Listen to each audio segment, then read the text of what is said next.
আসসালামু আলাইকুম। আশা করছি আপনারা সকলে ভীষণ রকম ভালো আছেন, সুস্থ আছেন। অ্যান্ড রাইট নাও শুনছেন ভৌতিক দুনিয়ার সাথে আছে আমি জেফরি খান। একসাথে বলতে চাই ভৌতিক দুনিয়ার 195তম এপিসোড এবং ঈদ স্পেশাল এপিসোড 2 নিয়ে হাজির হয়ে গেলাম। সাথে আছে আমি জেফরি খান বরাবর মতোই।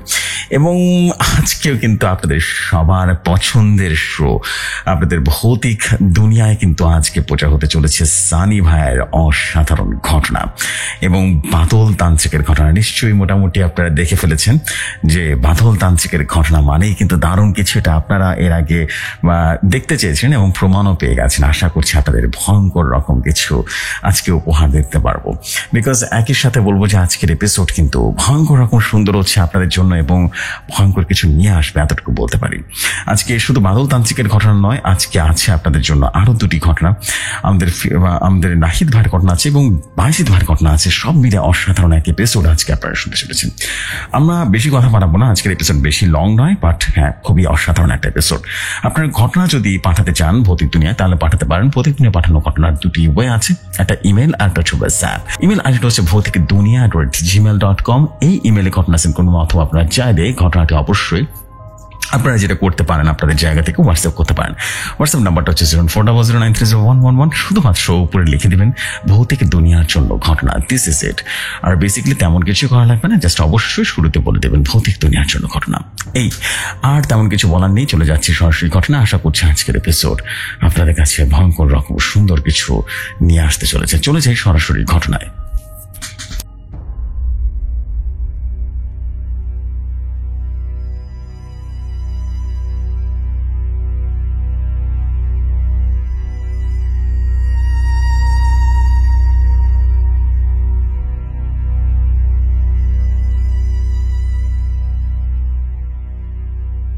ঘটনাটা আমার কাছে যেভাবে এসেছে আমি ঠিক সেভাবেই পড়ছি। তিনি লিখেছেন বাদল তান্ত্রিকের ঘটনা।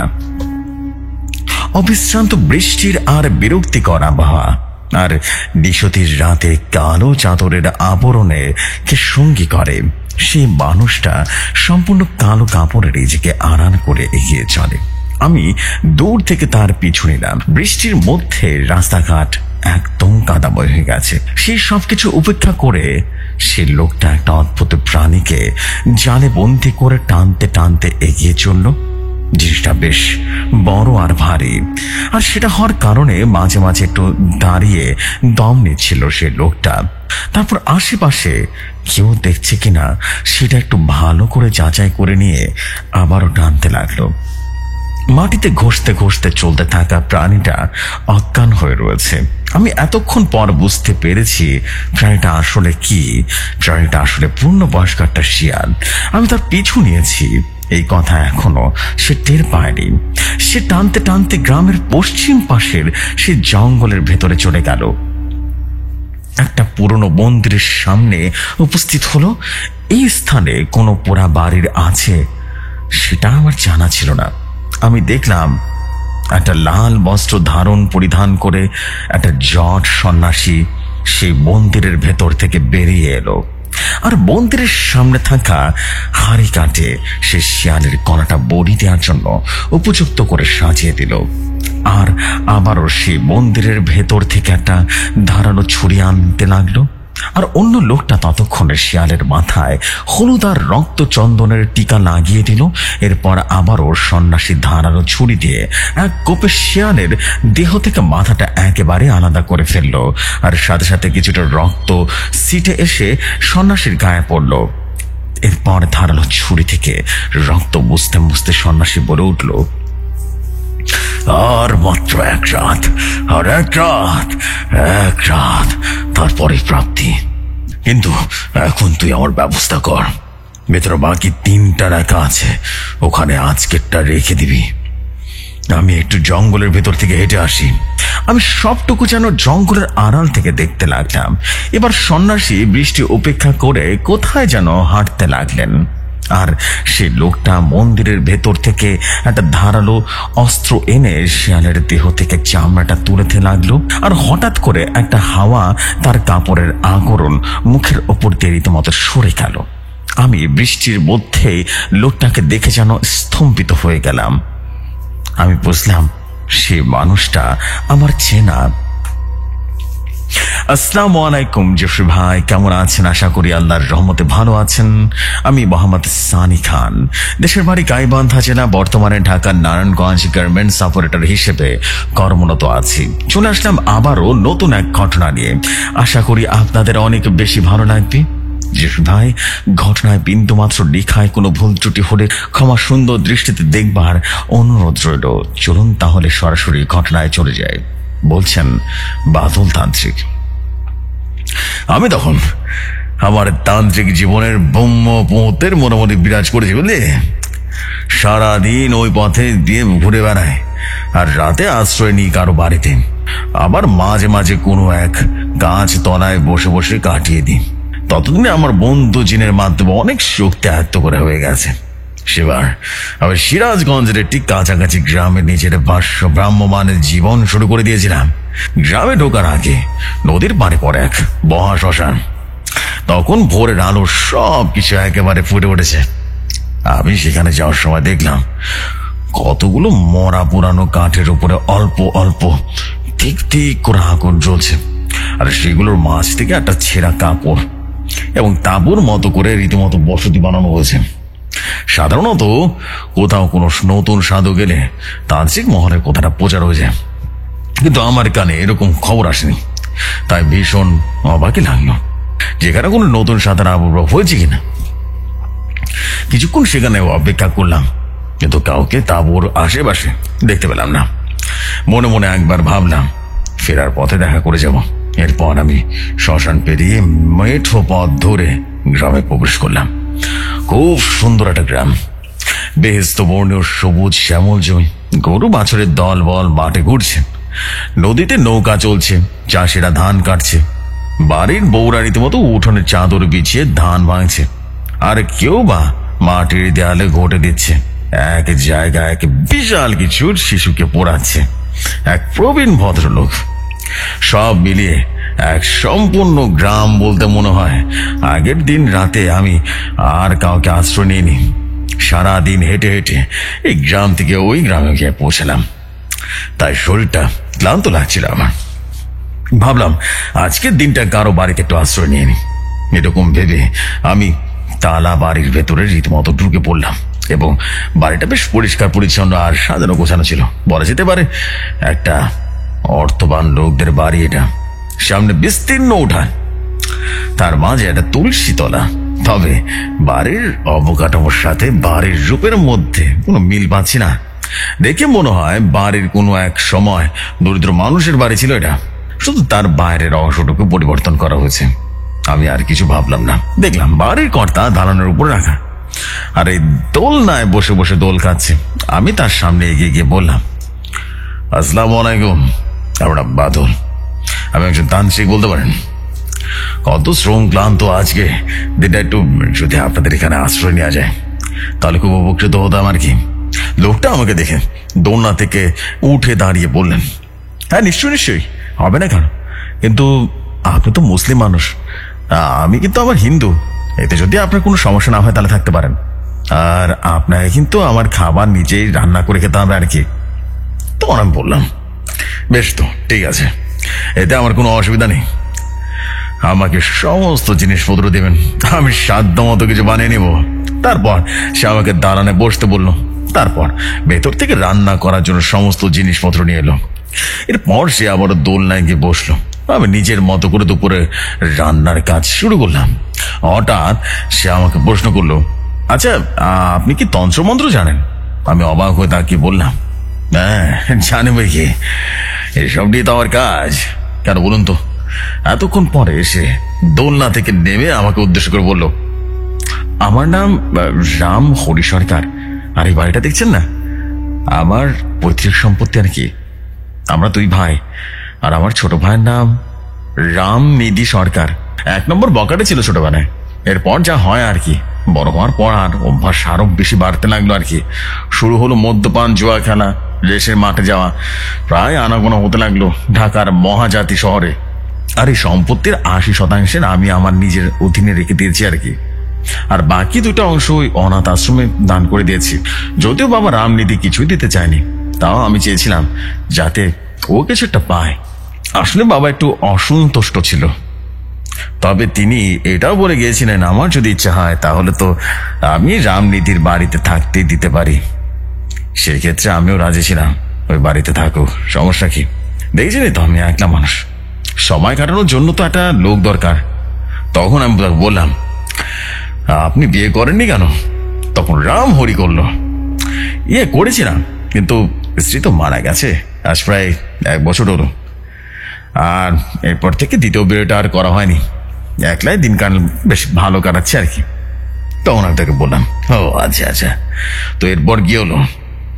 তখন রাম হরি সরকার বলল, তো আমি ওকে বলেছিলাম যে আমি ওকে ক্ষমা করে দিয়েছি, তুমি যদি সৎ পথে উপার্জন করতে পারিস তাহলে এই বাড়িতে থাকতে পারিস, তাতে আমার কোনো আপত্তি নেই। এরপর সে বলেছিল সে নাকি কারো ভিক্ষা নেয় না, এটা নাকি তার অধিকার, আর একদিন না একদিন সে তার অধিকার ফিরে নিয়ে ছাড়বেই যেভাবে হোক। তখন আমি রাম হরিবাবুকে বললাম, এরপর কি সে আর কোনো কাজ করেছে যাতে আপনার কোনো ক্ষতি সাধন হয়? তখন রাম হরি সরকার বলল, আপাত দৃষ্টিতে আমার কোনো ক্ষতি হয়নি, কিন্তু শুনেছি সে নাকি কাপালিক হয়ে গেছে আর শ্মশানে শ্মশানে ঘুরে বেড়ায় আর কি। শুনলাম সে কার কাছ থেকে নাকি জাদু মন্ত্রতন্ত্র শিখেছে। আমার মনে হচ্ছে আড়ালে আড়ালে আমার ক্ষতি করার চেষ্টা করছে। আমি তো সব কিছু বুঝতে পারছি না, তাই ভাবলাম আপনাকে বললে আপনি যদি কোনো উপায় বলে দিতে পারেন। রাম হরির কথা শুনে বুঝতে পারলাম যে ভোরের শ্মশানের যে আস্তানা দেখেছি হয়তোবা সেই রামনিধি সরকার।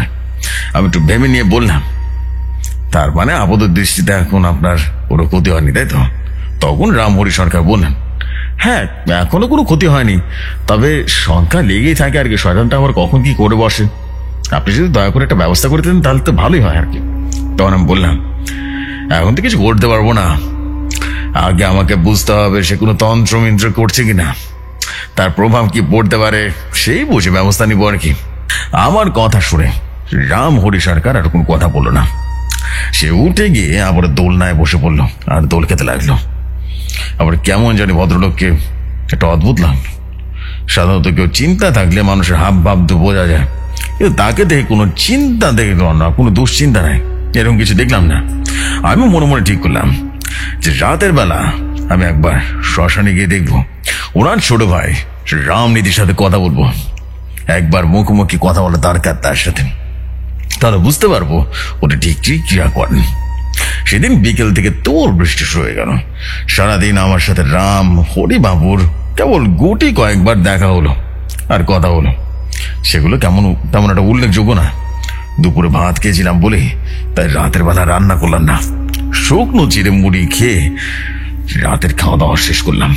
আর আমি থাকার জন্য আমার ঘরে চলে গেলাম এবং জানলা খুলে বাইরে তাকিয়ে দেখি এখনো জোরে জোরে বৃষ্টি পড়ছে।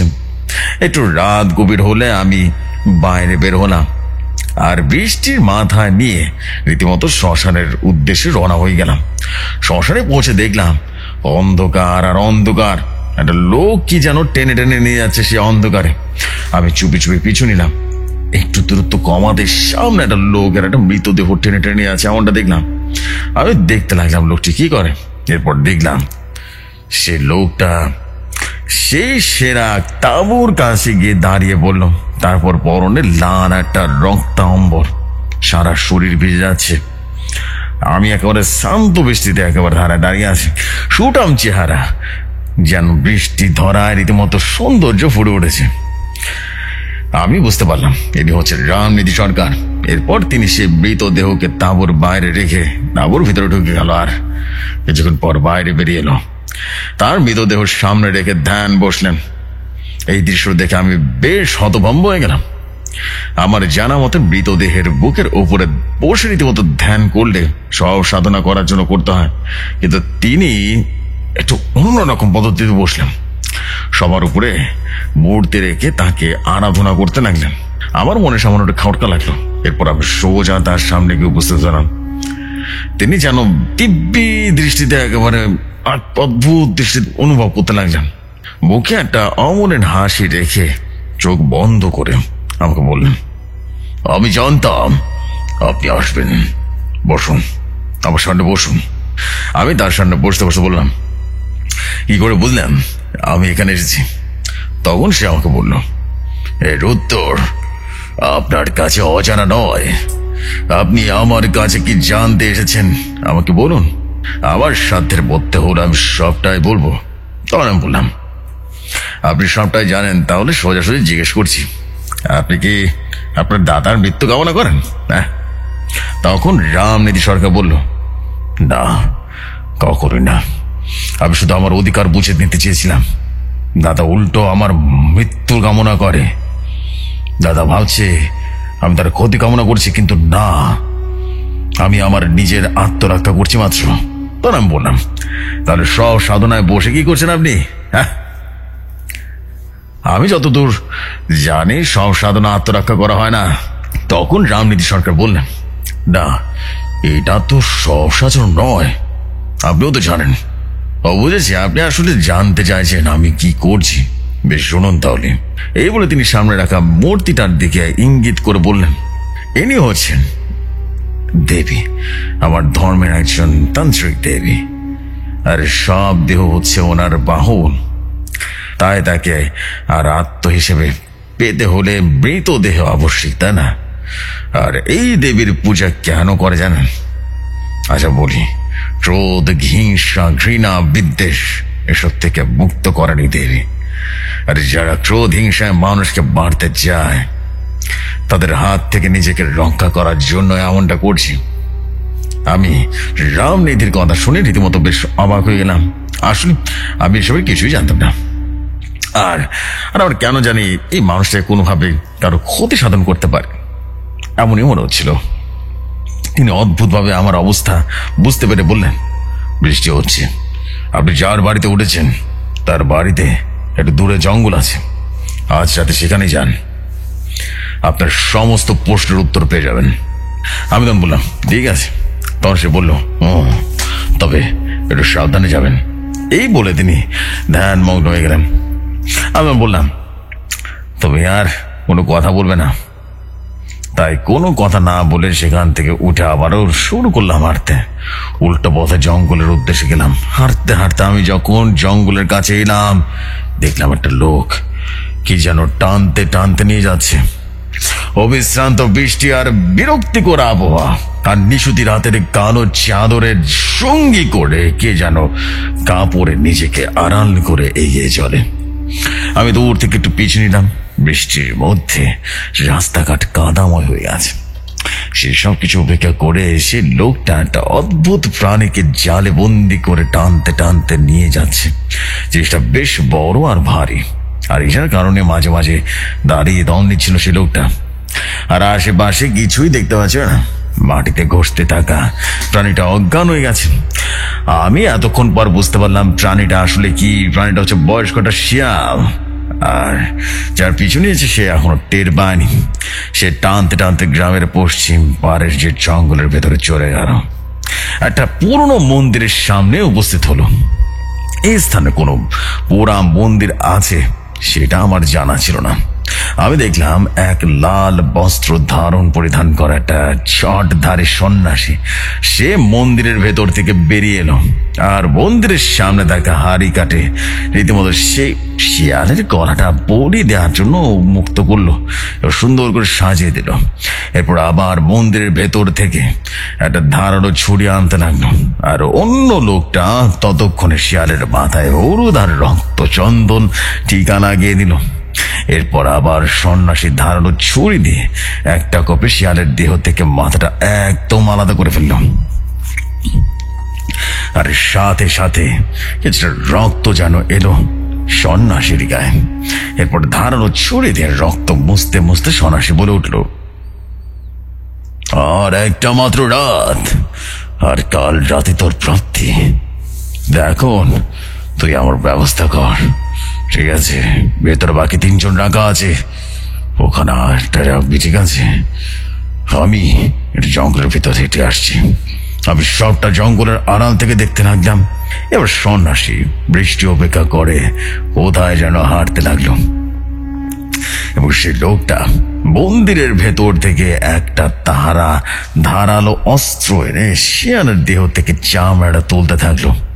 আর হঠাৎ একটা হাওয়া তার কাপড়ের রীতিমতো আবরণ মুখে দিয়ে সরে গেল। আমি বৃষ্টির মধ্যে থেকে লোকটাকে দেখে স্তম্ভিত হয়ে গেল।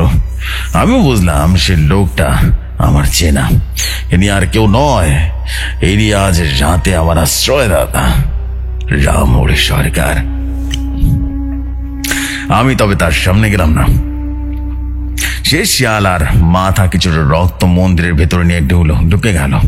আমি এতক্ষণ বুঝে গেলাম কে আসলে কার মৃত্যু কামনা করছে আর কে তন্ত্র সাধনা করছে।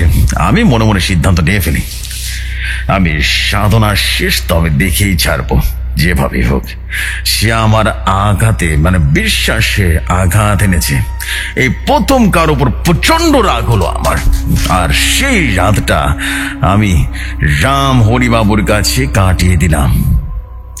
আর ঠিক মধ্যরাতে আমি পাশের ঘরে দরজা খোলার শব্দ পেলাম। আমি বুঝলাম রাম হরিবাবু এবার বাড়ি ফিরলেন। বাইরে বৃষ্টি বন্ধ হয়ে গেছে এবং পরের দিনের সকাল হতে আমি রাম হরিবাবুর কাছ থেকে বিদায় নিয়ে নিলাম।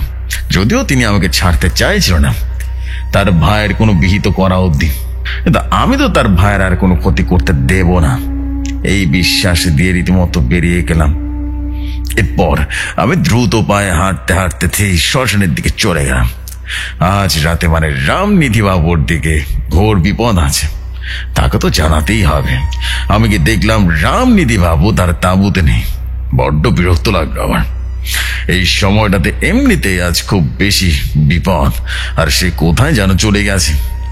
কিছুক্ষণ অপেক্ষা করতে করতে আমি দেখলাম তিনি দূর থেকে এগিয়ে আসছে, আর আমাকে দেখে তিনি এক গাল হাসি দিলেন আর আমার কাছে এগিয়ে এলাম। আর আমি তাকে উদ্দেশ্য করে বললাম, কোথায় গেছিলেন আজ রাতে?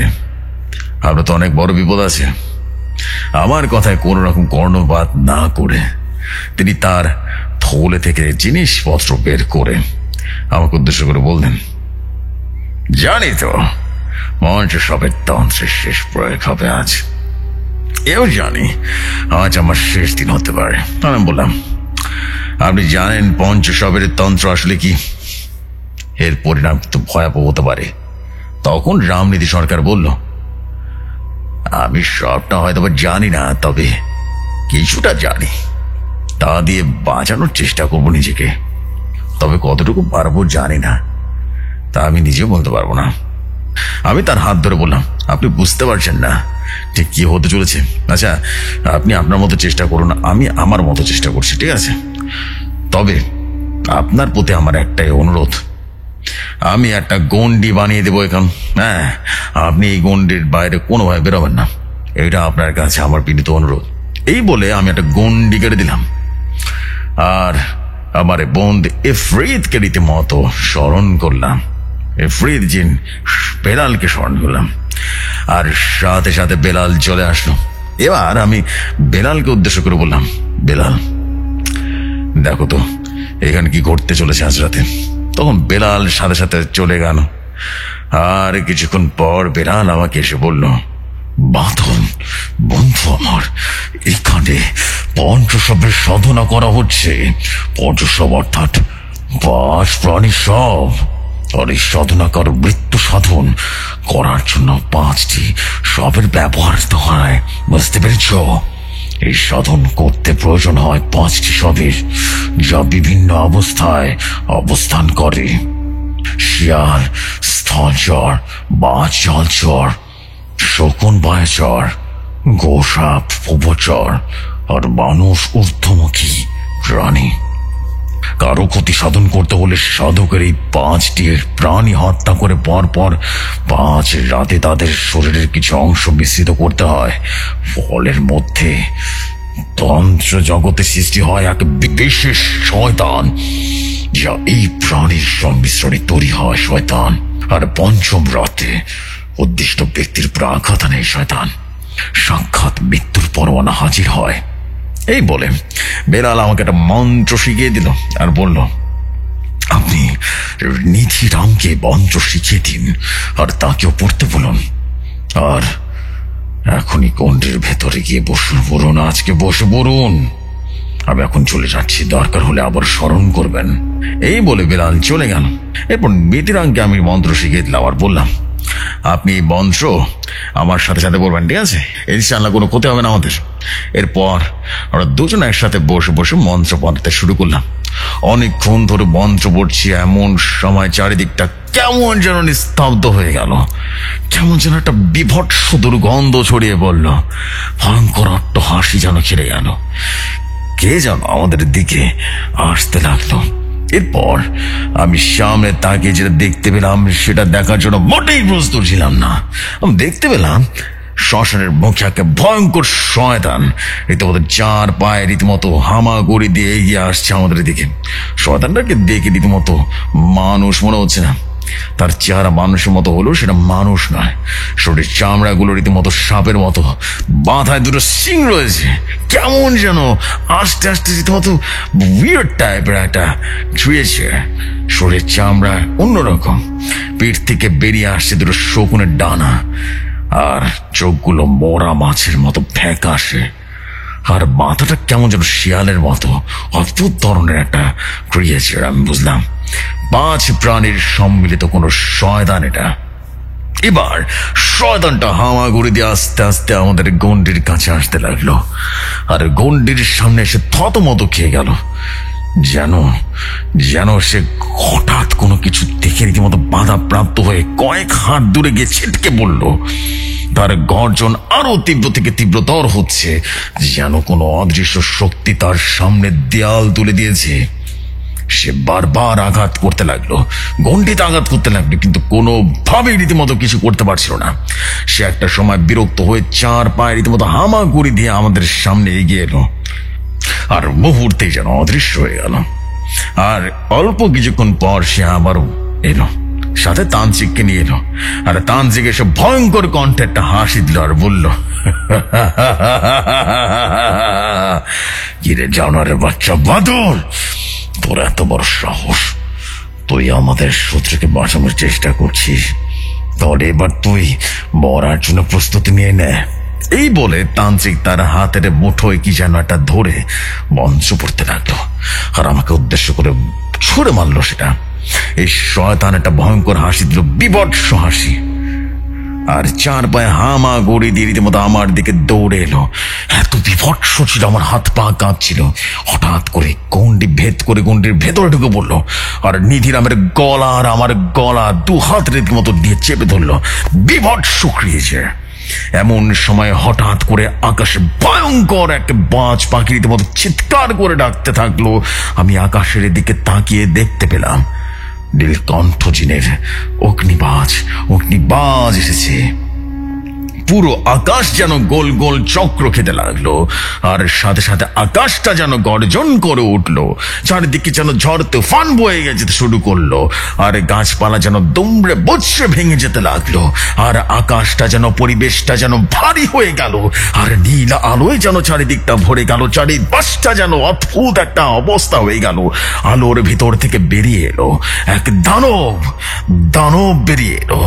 দানব তার শরীরে পুরো নীল বিদ্যুৎ শিখা মাটিতে আছড়ে পড়লো, ঝরে ঝরে পড়ছে সেই বিদ্যুৎ শিখা। এবার শয়তানের বাচ্চাটা একবার আমার গলাটা ছেড়ে দিল, আর দানবটাকে উদ্দেশ্য করে বলল, জানোয়ারের বাচ্চা, তোর কত বড় সাহস! আমার ভোগ বাধা দিস তুই? আমি পিশাচ কুণ্ড, আমি আমার প্রভু ইবলিস শয়তানের সাথে শপথ নিয়ে বলছি, আজ তোর আমার হাত থেকে কেউ রক্ষা করতে পারবি না। সবাইকে শেষ করে দেব আজ। এবার দানবটা ভয়ঙ্কর কণ্ঠে অট্ট হাসি দিয়ে বলল,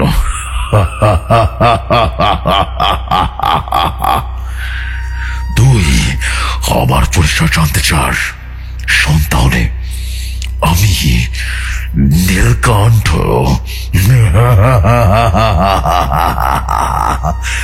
আজ তোর কোনো রক্ষা নেই। এই বলে আকাশের দিকে তাকালো, আর সাথে সাথে রীতিমতো আকাশটা যেন গর্জন করে উঠলো, আর আকাশ থেকে নীলে বিদ্যুৎ শিখা এসে পড়লো শয়তান এবং তান্ত্রিকের উপরে। আর সাথে সাথে দুইজন যেন একসাথে ছাই হয়ে গেল। মুহূর্তের মধ্যেই যেন ধ্বংসলীলা শুরু হয়ে গেল। এবার নীলকণ্ঠ আমার কাছে এসে বলল, বন্ধু, আমি সব সময় পাশে আছি, আজ তাহলে চলে যাচ্ছি, ভালো থাকবেন বন্ধু, বিদায়। এই বলে আবার বন্ধু জিন অদৃশ্য হয়ে গেল। এরপর আমি নিধিরামকে বললাম, আপনার বিপদ কেটে গেছে, আর কোনো সমস্যা হবে না ইনশাল্লাহ। এরপর আমি নিধিরামের কাছে বিদায় নিয়ে বেরিয়ে পড়লাম সেই গ্রাম থেকে। জেসু ভাই তখন বাদল তান্ত্রিক আমাকে উদ্দেশ্য করে বলল, তো নাদি ভাই, এই যে আজকের ঘটনা, বুঝলি?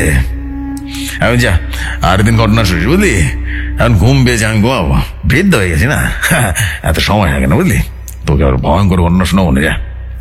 তো এই ছিল আজকের ঘটনা জেসু ভাই। ঘটনায় লেখায় কোনো ভুল ত্রুটি হলে ক্ষমা সুন্দর দৃষ্টিতে দেখার অনুরোধ রইল। আসসালামু আলাইকুম জেসু ভাই, আমি সানি খান বলছিলাম। দেশের বাড়ি গাইবান্ধা জেলা, বর্তমানে ঢাকার নারায়ণগঞ্জ ফতুল্লা ভোলাইল থেকে বলছি। আল্লাহ হাফেজ সবাইকে।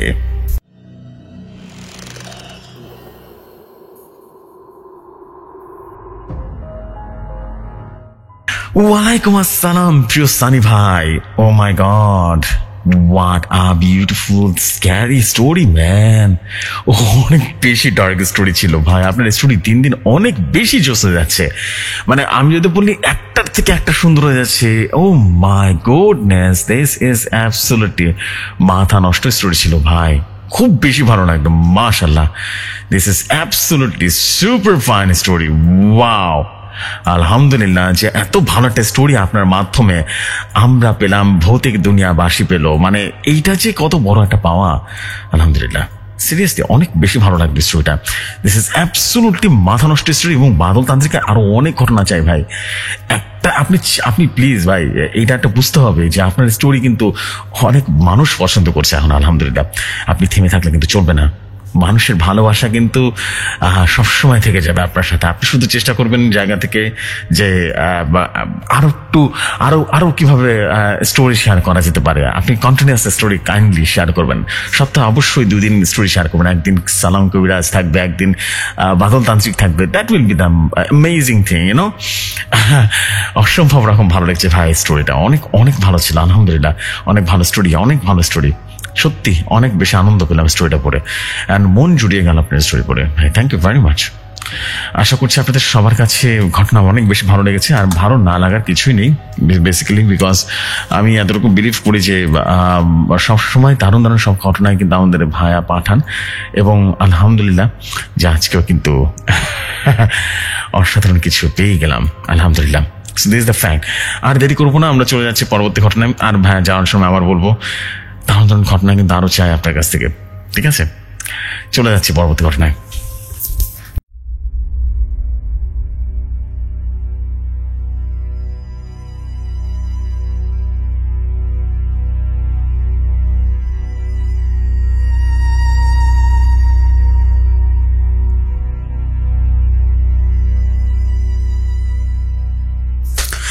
ঘটনা আমার কাছে যেভাবে এসেছে আমি ঠিক সেভাবেই পড়ছি। তিনি লিখেছেন, ভৌতিক দুনিয়ার জন্য ঘটনা। আসসালামু আলাইকুম, আশা করি আল্লাহর রহমতে ভালো আছেন। আমি বাজিদ। আমি এর আগে একটি ঘটনা পাঠিয়েছি। আজকের ঘটনাটা আমার এক হুজুরের কাছ থেকে শোনা ঘটনা। একদিন ক্লাসে হুজুরের সাথে গল্প করছিলাম, তখন হুজুর বলল, আমার এক ছাত্র জামানার গল্প। আমি আরো কয়েকজন জাগির খেতে যেতাম একজন মানুষের বাড়িতে। আমাদের সাথে একজন ছাত্র যেত, কিন্তু যোগীর খেত না, তার নিজের বাড়িতে খেত। আমরা যেখানে খেতে যেতাম তার পাশেই বাড়ি ছিল। তো একদিন আমাদের সাথে যাচ্ছিল, হঠাৎ ছেলেটি বলল, আমার পেশাব লেগেছে। তখন আমরা তাকে বললাম, যা যা ওরে আয়। আমরা হাঁটতে লাগলাম, সে পেশাব করতে লাগলো। কিছু সময় পর আবারও ফিরে এলো। আমরা তাকে বললাম, কোথায় কোথায় করেছিস তুই? তখন সে বলল বট গাছের নিচে। তারপর আমরা খেতে রীতিমতো বাইরে ঢুকে গেলাম, ছেড়ে তারপর চলে গেল। আমরা খাবার নিয়ে মাদ্রাসায় চলে আসলাম, সেখানে খেলাম। তারপর 30 মিনিট পর মিনহাজ চলে এলো, মানে যে ছেলেটা আমাদের সাথে গিয়েছিল সেই ছেলেটা বাড়িতে চলে গেল। তারপর আমরা ক্লাসে বসলাম, ক্লাস শেষ করে বিকেলে বের হলাম। তারপর তার সাথে রাতের বেলা একটা ঘটনা ঘটলো। মিনহাজ যখন রাতে তার বাড়িতে খেতে যায়, হঠাৎ সে রাস্তায় একটা সাদা মুরগি দেখলো।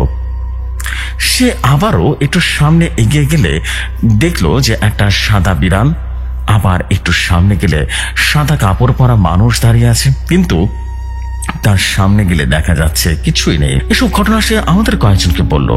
আমরা তাকে বললাম, তুই ভূতের মুভি দেখিস বোধ, এই জন্য তুই ভুলভাল দেখছিস, এগুলা কিছু না, চিন্তা করিস না। কিন্তু কাহিনী এখানে শেষ হলে ভালো হতো, কাহিনী এখানে শেষ নয়। রাতে যখন ঘুমাচ্ছিল হঠাৎ সে মনে করে যে যেন তার আশেপাশে কেউ একজন শুয়ে আছে। মিনহাজ উঠে দেখলো কেউ নেই। আবার সে যখন বাথরুমে গেল তখন দেখলো কেউ একজন দাঁড়িয়ে আছে। সেসব ঘটনাটা হুজুরকে বলে। হুজুরের নাম মাঝহার সাহেব। হুজুর ছিল একজন কবিরাজ। হুজুর তখন বলল, তুমি কোনো জায়গায় কিছু করেছিলে? সে তখন বলল, একদিন একটা বট গাছের নিচে আমি প্রকৃতিটাকে সাড়া দিতে গিয়েছিলাম। তখন হুজুর বলল, তোমায় কোনো খারাপ জিন জ্বালাচ্ছে বুঝলে? তাই হুজুর তাকে একটা তাবিজ দিয়ে বলল, এটা হাত থেকে খুলবে না, ঠিক আছে? তারপর থেকে তাকে আর জ্বালাতন করতো না। হঠাৎ তার কিছুদিন পর রাতের একটা বাড়িতে একটা সাপ ঢুকে যায়। তার বাড়ির লোকেরা সেই সাপটাকে মেরে ফেললো।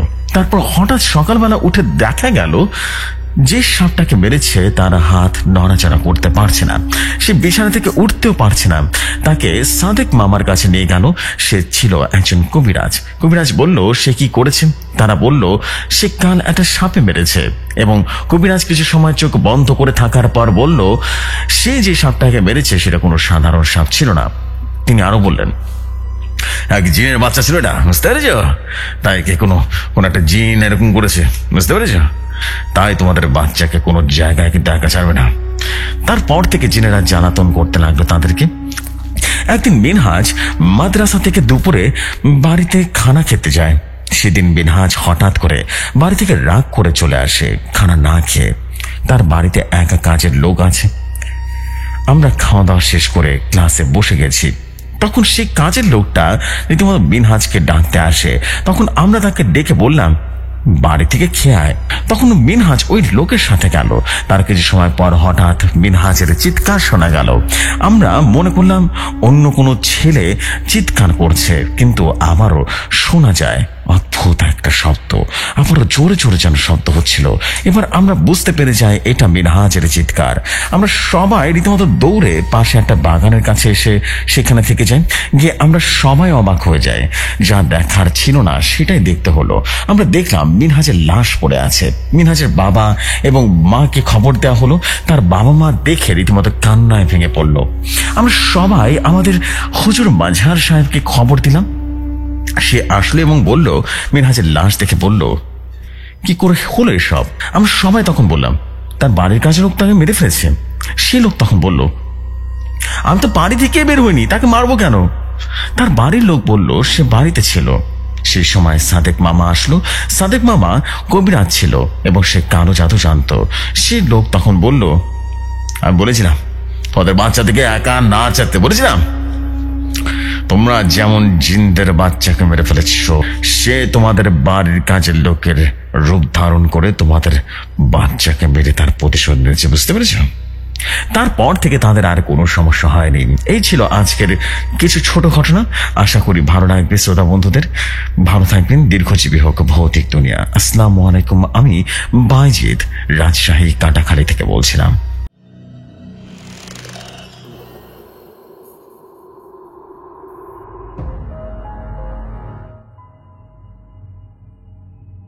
ওয়ালাইকুম আসসালাম বাজিদ ভাই। আর এই স্টোরিটা তো বেশি জোস ছিল, উইয়ার্ড একটা স্টোরি ছিল, অদ্ভুত। আসলে স্টোরিটা ছোট বাট খুব ডার্ক একটা স্টোরি ছিল, মানে কেমন যেন ছিল স্টোরিটা, তাই না? এরকম কিন্তু হয়, আমি এরকম অনেক স্টোরি শুনেছি, হিউজ পরিমাণে স্টোরি শুনেছি। ঠিক এরকমই হয় যে মানে কোনো সাপ, মানে ম্যাক্সিমাম টাইম জিন জাতির, আমি নিজে এটা প্রত্যক্ষদর্শী, যারা ম্যাক্সিমাম সাপের রূপ ধারণ করে থাকে। উইয়ার্ড ছিল স্টোরিটা, কখন যে কার সাথে কি হয়ে যায় আসলে বলা যায় না। এই জন্য আমি নিজেও সবাইকে এসে সতর্ক করি, কোনোদিন এভাবে করে মারা উচিত না। কোনো কুকুর, বিড়াল বা যে কোনো সাপ দেখলে যে মারতে হবে এমনটা না। কখন বলা যায় না কোনটা কার রূপ ধারণ করে থাকে, এটা তো আমরা জানি না। সো স্টোরিটা কিন্তু মারাত্মক ছিল ভাই। Thank you very much for your beautiful story. Story না, এটা রিয়েল স্টোরি, বোঝা যাচ্ছে রিয়েল ইনসিডেন্ট, উইয়ার্ড স্টোরি, অনেক অনেক ক্রিপি স্টোরি ছিল ভাই। থ্যাংক ইউ ভেরি মাচ ভাই। যদি আপনার কাছে এরকম আরো কিছু ঘটনা থাকলে পাঠিয়ে দিন তো, ভৌতিক দিনে দারুণ লাগবে এই ঘটনাগুলো শুনতে আমার মনে হয়। থ্যাংক ইউ ভেরি মাচ ভাইয়া। আশা করছি আপনি আমার ঘটনা শুনে থাকলে আপনি আরো স্টোরি পাঠাবেন আমাকে। অবশ্যই হোয়াটসঅ্যাপে পাঠাতে পারেন অথবা ইমেল করতে পারেন, যে কোনোভাবেই হোক আপনি ঘটনা পাঠিয়ে দিলে চলবে। So this the fact. আমি আর দেরি করবো না, আমরা চলে যাচ্ছি পরবর্তী ঘটনায়।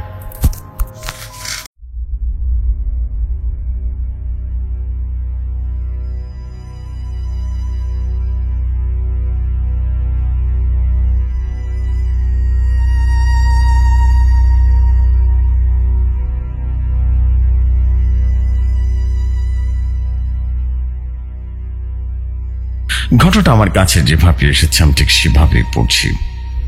লিখেছেন, আসসালামু আলাইকুম জসু ভাই, কেমন আছেন? আশা করি আপনি ভীষণ ভালো আছেন এবং সবসময় অনেক ভালোর দলে থাকেন। ভৌতিক দুনিয়া, এটা আমার পাঠানো 8ম ঘটনা। ঘটনাটি আমি যেভাবে কালেক্ট করেছি ঠিক সেভাবে পাঠিয়ে দিচ্ছি। আমার নাম নাহিদ সরকার। শুরু করছি ঘটনা। আমার জীবনে এটি সত্য ভৌতিক এবং প্যারানর্মাল ঘটনা ঘটেছে। অনেকে বিশ্বাস করবেন না, কারণ এই সমাজে আধুনিকতা অনেক বেশি বেড়েছে, কেউ আর ভূত জিনে বিশ্বাস করে না। তাও আমার জীবনের রহস্যময় সত্যি ভৌতিক সত্য ঘটনা ঘটেছে, আপনাদের কাছে সেটা শেয়ার করছি। ঘটনাটা আজ থেকে 2022 সাল, অর্থাৎ 2 বছর আগের ঘটনা। আবির দাস, আমি একজন হিন্দু পরিবারে জন্মগ্রহণ করেছি। আমার বাবা মা বাংলাদেশ থেকে ইন্ডিয়ার ওয়েস্ট বেঙ্গল স্টেটের হাতে হতে চেয়েছিল, তাই আমার বাবা মা ইন্ডিয়ার সেটেল হওয়ার জন্য ব্যবস্থা করেছিলেন। তারপর আমরা ইন্ডিয়ায় গেলাম 2022 মার্চ, 24 মার্চে গেলাম, একটা বাসা বাড়িতে ভাড়া নিলাম। তারপর দিয়ে আমাদের সাথে ভৌতিক অনেকগুলো ঘটনা ঘটেছে। বাসার বিবরণে বলছি, 2 তলা বাড়ি, ছাদ, আমরা নিচের দিকে রীতিমতো 3টা রুম ভাড়া নিই। একটা কিচেন রুম ছিল আর একটা পুরো বাথরুম, যেখানে পুরো দুর্গা পূজার ঢাক রেখেছে বাড়িওয়ালা। বাথরুম বললে ভুল হবে, অনেক বড় রুম যেখানে বাথরুম সবকিছু আছে। আমি প্রথমবার যখন ঘরে প্রবেশ করি তখন বাজে গন্ধ পাই, সেটা ইগনোর করলাম। তারপর মা রুমটাকে পুরোপুরি সাজানো, জিনিসপত্র দিয়ে সাজাতে লাগলো। আমার ফোনে চার্জ ছিল না, তাই মাকে বললাম, মা একটু নতুন শহরে ঘুরে আসি চলো। মা তখন বলল, সাবধানে যাস বাবা, পথ ভুলে যাস না, কলকাতা এসেছিস। আমি বললাম, মা চিন্তা করো না, আমি সব জানি। দরজা খুললাম, তখনই একটা মেয়েকে দেখলাম, হাঁটু অব্দি জিন্স আর শহরে মেয়ের মতন করে লাল রঙের গেঞ্জি পড়েছিল। আমি মেয়েটাকে দেখে পুরো শকড হয়ে গেলাম। ফর্সা গায়ের রং, মায়াবী চেহারা, চুল হালকা কালার করা, আমার দিকে তাকিয়ে আছে। আমিও তাকিয়ে আছি একজনের দিকে। হঠাৎ করে মেয়েটি বলে উঠল, এই ছেলে, অরুণদার বাড়িতে নতুন ভাড়া এসেছে তুমি? আমি বললাম, হ্যাঁ, কিন্তু তুমি কে? মেয়েটা তখন বলল, তোমার সামনে সাদা বাড়িটা দেখছো না, ওইটা আমার বাড়ি। তখনই আমাদের আওয়াজ শুনে মা আসলো। মা বলল, তুমি কে মা? মেয়েটি বলল, আমার নাম লক্ষ্মী কাকি, সামনে সাদা বাড়িটা দেখছো না, ওটা আমার বাড়ি। তারপর লক্ষ্মী নামের বেটার সাথে জমিয়ে গল্প করলো। মা আর ভাব জমিয়ে দিল ভালো করে। আমি গল্প না শুনে শহরটা ঘুরতে যাই। ঘুরতে ঘুরতে আমি পথ ভুলে যাচ্ছিলাম। কোন রকমের ঠিকঠাক মতো পৌঁছে গেলাম বাড়িতে। মা এসে বকাবকি করলো এবং কাঁদলো। আমি চুপচাপ গিয়ে রুমে বসে পড়লাম। সোফায় বসলাম, ঠিক তখনই দরজায় ধাক্কানোর শব্দ পেলাম। মা দরজাটা খুললো। আমি দেখি লক্ষ্মী এসে পড়েছে। ওকে দেখে চোখ সরানো যাচ্ছে না, মনে হয় কোনো পরী এসে পড়েছে। চোখগুলো মায়াবী, হালকা লিপস্টিক দিয়েছে। আমি লজ্জা পেয়ে গেলাম। মা বললেন, যা হয়ে গেছে, সোফায় গিয়ে বসো, কিছু তৈরি করে আনছি, ঠিক আছে? লক্ষ্মী আমার পাশে সোফায় বসলো। আমি হাত বাড়িয়ে স্টাইলিশ ভাবে বললাম, হ্যালো, তোমার নাম কি? ও আমার দিকে ডেভিল একটা হাসি দিয়ে তাকালো আর বলল, আমার নাম লক্ষ্মী, তোমার নাম কি? আবির। লক্ষ্মী বলল, কোন ক্লাসে তুমি পড়ো? আমি বললাম, এই তো ক্লাস 7-এ। লক্ষ্মী বলল, আমি 9-এ পড়ি, তোমার সিনিয়র হই, বুঝতে পেরেছো? আমি তখন বললাম, আমি ফেল করেছি 2বার, তাই 7-এ পড়ি আর কি। মা তখনও কিচেন থেকে বেরিয়ে এসে আমার কান ধরে নেয় আর বলল, অপদার্থ, পড়াশোনায় মন নাতে মোবাইল আর মোবাইল, তাই না? হ্যাঁ, আমি তখন বললাম, মা ছাড়ো, আর ফেল করবো না জীবনে। লক্ষ্মী তখন বলল, কাকি তুমি চাইলে আমি আবিরকে পড়াতে পারি। মা তখন বলল, কি বলছো তুমি, তুমি পারবে আমার ছেলেকে পড়াতে? আমি তখন বললাম, আমি পড়বো না, কখনই পড়বো না। মা বলল, কি বললে আরেকবার বল। আমি ভয় যেন চুপ হয়ে গেলাম। সেদিনের পর থেকে লক্ষ্মী আমার টিচার হয়ে গেল। লক্ষ্মী বলল, আমাকে ম্যাডাম বলো। আমি বললাম, আমি তোমাকে ম্যাডাম বলবো না। লক্ষ্মী আবারও বলল, কি ম্যাডাম বলবি না? ঠাস করে চার দিয়ে দিল একেবারে। আমি ওর সাহস করে চুল ধরে একেবারে আমি একটা থাপ্পড় দিলাম। তারপর খাটে আসলাম। আমাকে মারার জন্য আসছে, আমি মারলাম বালিশ ছুঁড়ে। সেদিনের পর থেকে আমাদের বন্ধুত্বটা অনেক গাঢ় হয়ে গেছিল। কিছুদিন পর স্কুলে ভর্তি হওয়ার পর বই নিয়ে পড়তে পাঠায় মা, আর বাড়িতে আমি কলিং বেল চাপ দিলাম। একজন ভদ্র মহিলা বা বয়স্ক মহিলা দরজা খুললেন আর বললেন, তুমি পড়তে এসেছো বাবা? এসো, ভেতরে আসো বাবা। উপরে গিয়ে 3টা রুম দেখবা, সেখানে ফার্স্ট রুমে। লক্ষ্মী, আমি সিঁড়ি বেয়ে উপরে উঠে গেলাম এবং একটা রুমে খোলা ছিল। নিশ্চিত লক্ষ্মী ওই রুমটাতে হবে। আর একটা রুম তালা দেয়া, ধুলো দেয়া, একেবারে দরজাটা যেন বন্ধ। আমি লক্ষ্মীর রুমে ঢুকলাম দৌড়ে। দেখি লক্ষ্মী লাফিয়ে উঠে খাট থেকে বসেছে। লক্ষ্মী বলল, এই কুত্তা, তুই কি আমায় ভয় পাচ্ছিস নাকি? হ্যাঁ, ভয় পাই দিচ্ছিস? বলতো কি আসবি? আমি বললাম, সরি আর বলবো না। তখন সে বলল, কিরে আমাকে তুই বকা দিলি কেন? তোর ম্যাডাম হয়ে আমি, সম্মান দে। আমি বললাম, আর দেবো না, কি করবি? লক্ষ্মী তখন বলল, আমি তোর মাকে কিন্তু বলে দেবো একেবারে। আমি বললাম, না ম্যাডাম, এই তো এসেছি। এই বলে ঝামেলা না করে মজা করলাম। এরপরে লক্ষ্মী তখন বলল, গুড বয়। তারপর লক্ষ্মী আমাকে পড়ালো। লক্ষ্মী বলল, আজকে এতটুকুই, ঠিক আছে, কাল আবার আসবি। আমি বললাম, আচ্ছা ঠিক আছে, আসবো। তোর মতো পেতনির থেকে আবারও আসবো না। লক্ষ্মী বলল, আমি পেতনি? কি বললি? আমি বললাম, হ্যাঁ তুই তো পেতনি। তারপর মারপিট শুরু হলো এবং আমাকে থাপ্পড় দিল। আমি মারছি। তারপর আমার একটা কথা মনে পড়ে গেল। হঠাৎ করে আমি লক্ষ্মীর চুল ধরে রীতিমতো একেবারে ওকে চুমু দেওয়ার চেষ্টা করলাম, কিন্তু আমি ছাড়ছি না। কিছুক্ষণ পর ছেড়ে দিলাম, ও কেঁদে দিল। আমি গিয়ে দৌড়ে পালিয়ে গেলাম, ঘরে গিয়ে বসলাম। কিছুক্ষণ পর হঠাৎ দরজাটা ধাক্কানোর শব্দে আমি ভাবলাম বাবা বোধহয় চলে এসেছে, কিন্তু না। সামনে লক্ষ্মী আর দিদা এসে ওর দিদার মা সব গল্প করতে লাগলো, আর লক্ষ্মী আমার কাছে এসে থাপ্পড় দিতে লাগলো, কিন্তু কোনো কথা বললো না, আর জোরে কামড়ে দিল জোরে। আর আমি ব্যথা পেলাম। আমাকে রীতিমতো মুখ ভেঙচি কেটে টিভি চালু করছে আর টিভি দেখছে। আমি মনে মনে ভাবতে লাগলাম, আজ থেকে কি হয়ে গেল? আধা ঘন্টা পর চলে গেল ওরা। তারপর বাবা মা আসলো, নিচে বিছানা করে ঘুমিয়ে গেল। আমিও উপরে উঠে গেলাম, ঘুমালাম। হঠাৎ করে রাত 3টা বেজে গেল। কেউ আমায় আবির বলে ডাকছে, গলার স্বরটা লক্ষ্মীর মতো। আমি ভাবলাম, এত রাতে লক্ষ্মী কি করছে, কেন ডাকছে? দরজাটা খুলে আমি দেখলাম সামনে লক্ষ্মীর বাড়ির সামনে একটা নারী ছায়া মূর্তি। আমি ভাবলাম লক্ষ্মী হবে হয়তোবা, কিন্তু সামনে যে দেখি একদম অবাক হয়ে গেলাম। এটা লক্ষ্মী নয়, একটা মেয়ে দাঁড়িয়ে আছে। আমি পুরোপুরি হতভম্ব হয়ে গেলাম। গায়ের রং পুরোপুরি সাদা, আর তার শরীর থেকে একটা নূর বের হচ্ছে। তার মায়াবী চেহারাটা কি সুন্দর লাগছে। তার শরীর থেকে আলাদা সুঘ্রাণ যেন বেরিয়ে আসলো। সে সুঘ্রাণ যেন আমি পাগল হয়ে যাচ্ছিলাম। এক নজরে তাকালাম তার দিকে। হঠাৎ মেয়েটা আমার পুরো সামনে চলে আসলো। আমার হুঁশ ফিরল। আমি জিজ্ঞেস করলাম, তুমি আমাকে ডাকছিলে কেন? হ্যাঁ, সত্যি করে বলো তো। আমি তখন বললাম, তুমি কে? তখন সে বলল, এত উতলা হচ্ছে কেন? তারও দাবির, আমার নাম নিম্রতা। আমি বললাম, তুমি কে? আমাকে চিনলা কিভাবে? তখন সে বলল, আমি এই বাড়িতে থাকি। আমি তখন বললাম, এই বাড়ি মানে লক্ষ্মী বাড়ি? নিম্রতা তখন বলল, এত রাতে কেন ডেকেছ আমাকে? আমাকে একটা কাপড় এনে দাও, পরবো। আমার শরীরে কোনো কাপড় নেই। আমি তখন দেখলাম মেয়েটা আসলে নগ্ন হয়ে দাঁড়িয়ে আছে। তখন আমার নিজেরও লজ্জা লাগছিল। তারপর দৌড়ে গিয়ে ঘর থেকে মার শাড়িটা নিয়ে আসলাম। তারপর মেয়েটাকে বললাম পরে নিতে। তারপর মেয়েটা কোনো রকমে কাপড় চেঞ্জ করলো এবং তারপর সে বলল, দাঁড়াও আবির, আর একটু সাহায্য চাই তোমার। আমি বললাম, না, আমি ঘুমাবো, দাঁড়াও একবার। তারপরের দিন আমি লক্ষ্মীর কাছে জিজ্ঞেস করি, তোদের বাড়িতে কোনো নিম্রতা বলে মেয়ে আছে কিনা? তখন যা বলে তা শুনে আমি হতভম্ব হয়ে যায়। পরের দিন বিকেলে মেয়েটা আরেকবার ডেকেছিল, আর যা বলেছিল আপনারা তা শুনলে হতভম্ব হয়ে যাবেন। এরপর যা জানতে পেরেছিলাম, সে মেয়েটি ছিল একটা পরী, এবং এরপর আমি যেন হতভম্ব হয়ে গিয়েছিলাম।